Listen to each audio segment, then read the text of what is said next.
ලංකා චාමර විසින් රචනා කරලා නිර්මාණය කරපු බුම්බුම් ගීතය, බුම්බුම් ළමා ගීතය ආපුවම මට හිතුණා ඒ ගැන පොඩ්ඩක් කතා කරන්න ඕනේ කියලා. මොකද ඒකට හේතු කීපයක් තියෙනවා. පළවෙනි හේතුව 70 80 දශකවල හොඳ ලස්සන ළමා ගීත බිහි වුණාට මෑතකදී ලස්සන ළමා ගීත බිහි වෙනවා අඩුයි. ඉතින් මෙවැනි වකවානුවක එවැනි ගීත නිර්මාණය කිරීම පිළිබඳ මම පළමුවෙන් චාමරට ස්තුතිවන්ත වෙනවා.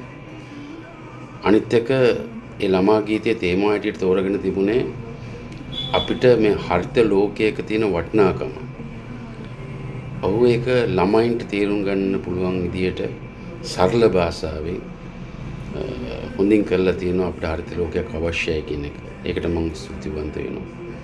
ඒ වගේම ඒ ගීතය ගායනා කරපු ඒ චූටි දුව ඒ ගීතය ලස්සනට ගායනා කරලා තියෙනවා. ඒ නිසා මට හිතුණා ඒ සියලු නඩේටම සුව පතන්න. ස්තුතියි.